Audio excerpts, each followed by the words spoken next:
हमारी ये उम्मीद है कि जब वो जाए तो उसको लगे कि भाई कल को अगर हम या हमारे परिवार का कोई भी आदमी छोटी या बड़ी बीमारी से अगर ग्रसित होगा तो सरकार जो बने वो ऐसी व्यवस्था दे जहां हम बेखौफ, बेझिझक, सम्मान के साथ, बिना अपना पैसा खर्च किए, बिना अपनी ज़मीन गिरवी रख के अपना भैंस बेचे इलाज करा सकें।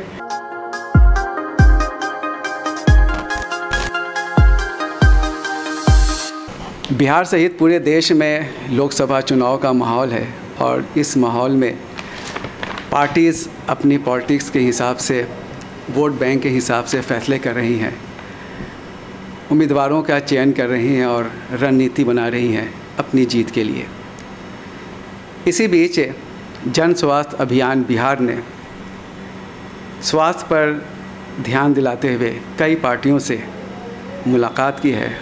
इसके साथ ही 30 मार्च को पटना के बिहार वॉलंटरी हेल्थ एसोसिएशन में आयोजित एक संवाददाता सम्मेलन के दौरान हेल्थ मैनिफेस्टो जारी किया है और राजनीतिक दलों से मांग की है कि स्वास्थ्य के क्षेत्र में कौन कौन से कदम उठाए जाने चाहिए ताकि आम लोगों की ज़िंदगी स्वास्थ्य को लेकर अजीरन ना बन जाए और वो अपनी हैसियत के हिसाब से खर्च कर पाने में सक्षम हों।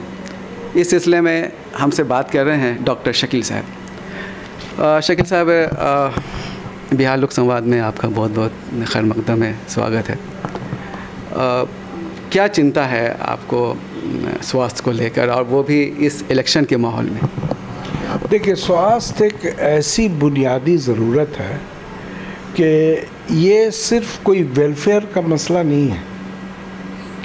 WHO के एक जनरल सेक्रेटरी थे, उन्होंने आज से 3 दशक पहले कहा था कि हेल्थ इज़ पॉलिटिक्स।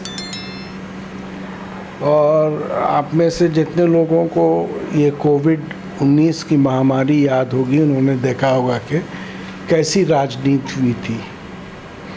लोगों के मरने की तादाद घटाने से लेकर के अजीब अजीब हरकतें सरकार के द्वारा करवा करके, जिसमें थाली पीटना जैसी बेवकूफ़ी भरी हरकतें भी शामिल थी।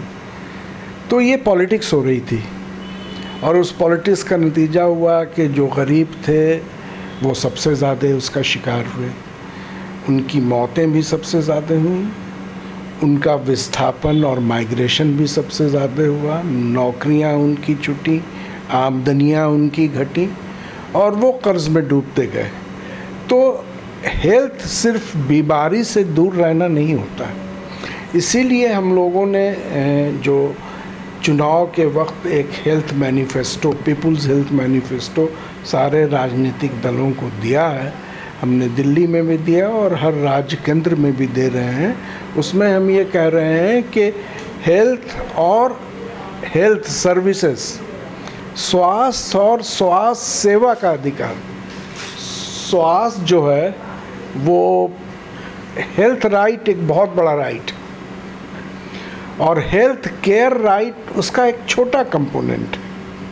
तो अभी तो हमारे यहाँ हेल्थ केयर राइट भी नहीं है।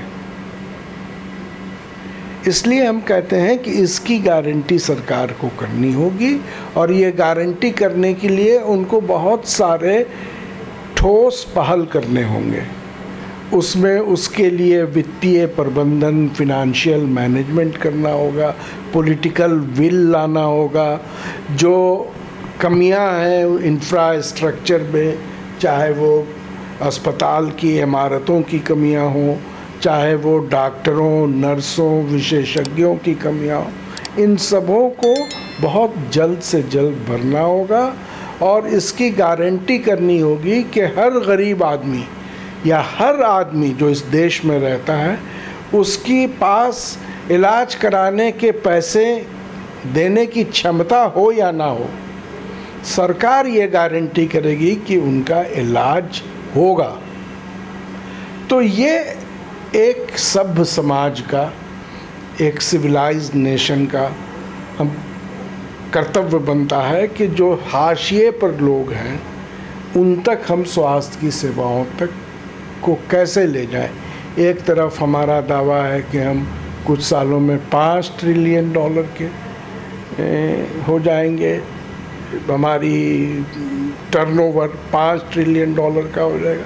दूसरी तरफ हालत है कि अस्पताल नहीं है, अस्पताल हैं तो डॉक्टर नहीं है, डॉक्टर हैं तो विशेषज्ञ नहीं है, नर्स नहीं। तो ये जो विरोधाभास है, ये जो कॉन्ट्राडिक्शन है, इसको हम लोग पाटने की बात कर रहे हैं। और वहाँ अब सरकार को अपनी प्राथमिकताएं तय करनी होंगी कि अगर देश के नागरिक स्वस्थ नहीं रहेंगे तो देश स्वस्थ नहीं रह सकता। मोदी सरकार तो कह रही है कि उसने 5 लाख की जो योजना बनाई है उसकी गारंटी भी देते हैं और कहते हैं कि इसका लाभ सबको मिल रहा है। अभी हाल ही में वो आयुष्मान कार्ड भी बनाने की मुहिम चलाई गई, ख़ास तौर से हम महसूस करते हैं कि इलेक्शन को लेकर ही। तो क्या आप उससे संतुष्ट नहीं हैं? नहीं, ये इंश्योरेंस बेस्ड स्कीम कभी कामयाब नहीं होती। ये पहली बार तो हुआ नहीं। इसके पहले भी जब यूपीए की सरकार थी, मनमोहन सिंह जी की सरकार थी, तो उस वक्त भी एक हेल्थ स्वास्थ्य की योजना चल रही थी, एक कार्ड बन रहा था।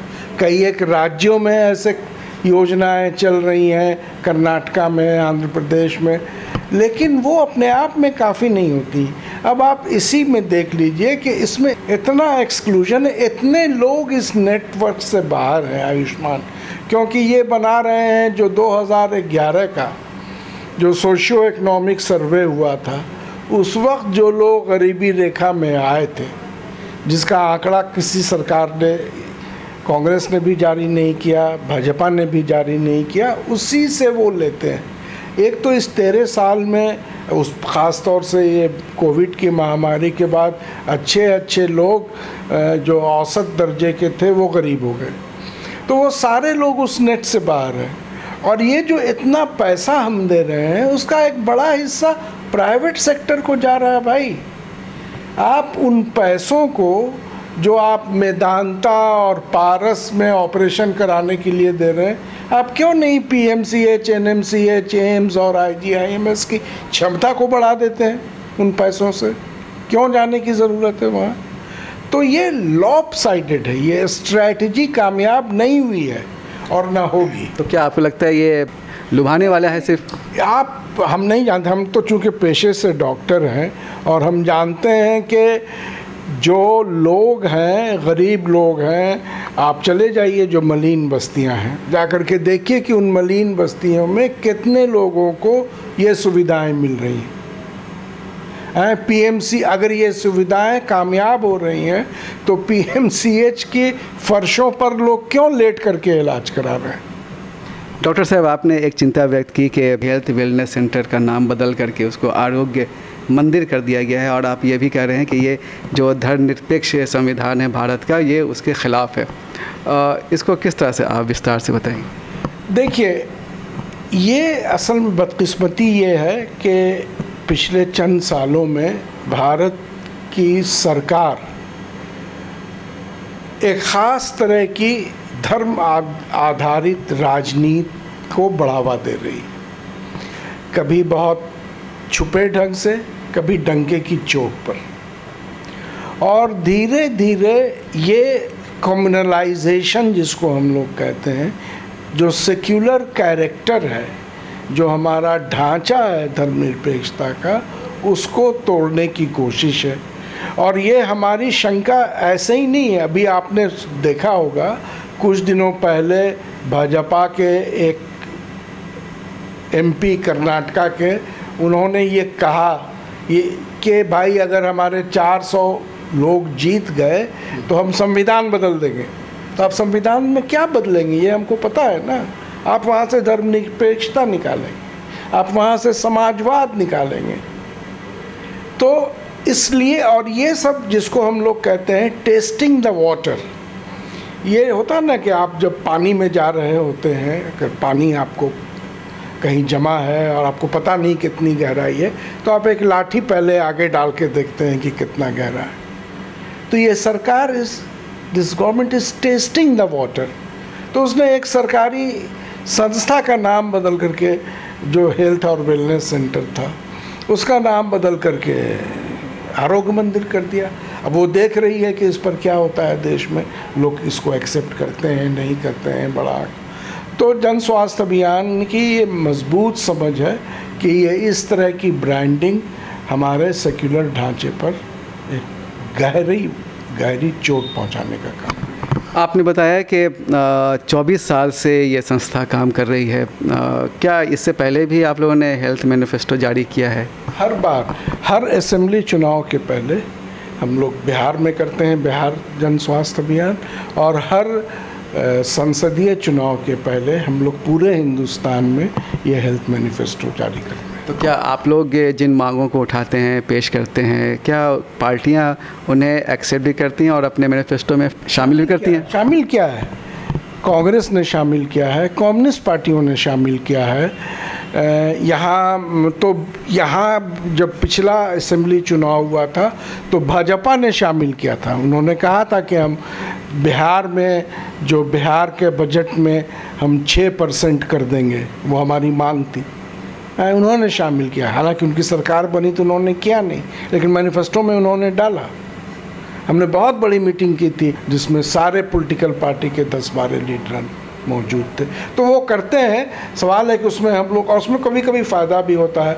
जैसे हम लोगों ने जो प्राइवेटाइजेशन का जहर इस मुल्क में फैल रहा है, निजीकरण का, और सरकारी अस्पतालों को कमज़ोर करके और निजी अस्पताल मजबूत होते जा रहे हैं, तो उसके ख़िलाफ़ नेशनल ह्यूमन राइट कमीशन के साथ मिलके हम लोगों ने एक गाइडलाइन बनाई कि कैसे जो लूट मचती है प्राइवेट अस्पतालों में, उसको कैसे अंकुश लगाया जाए। शकील साहब बताइए कि आम आदमी जो वोटर है, जो अब वोट डालने जा रहा है, आपकी ऐसी क्या मांग है जो उसके जहन में रहनी चाहिए वोट डालते वक्त हेल्थ को लेकर? हमारी ये उम्मीद है कि जब वो जाए तो उसको लगे कि भाई कल को अगर हम या हमारे परिवार का कोई भी आदमी छोटी या बड़ी बीमारी से अगर ग्रसित होगा तो सरकार जो बने वो ऐसी व्यवस्था दे जहां हम बेखौफ, बेझिझक, सम्मान के साथ, बिना अपना पैसा खर्च किए, बिना अपनी ज़मीन गिरवी रख के, अपना भैंस बेचे इलाज करा सकें। हम ऐसी सरकार बनाएं, ये मुझे उम्मीद है कि हमारे वोटर इसको दिमाग में रखें। तो ये बहुत बड़ी बात है कि आम लोग जब अपना इलाज कराएं तो इस बात को लेकर इस बात से बेफिक्र रहे कि उनका ख़र्च कहाँ से पूरा होगा। बस उन्हें सिर्फ इस बात को ध्यान में रखना है कि उनको कहाँ जा कर के इलाज कराना है, अपना या अपने मरीज़ का। हम उम्मीद करते हैं कि शकील साहब की और ये जो जन स्वास्थ्य अभियान है, इस अभियान की जो मुहिम है वो अपने मकसद में कामयाब होगी और आम लोगों को सहूलत भी होगी। बिहार लोक संवाद के लिए मैं सैयद जावेद हसन, बहुत बहुत शुक्रिया।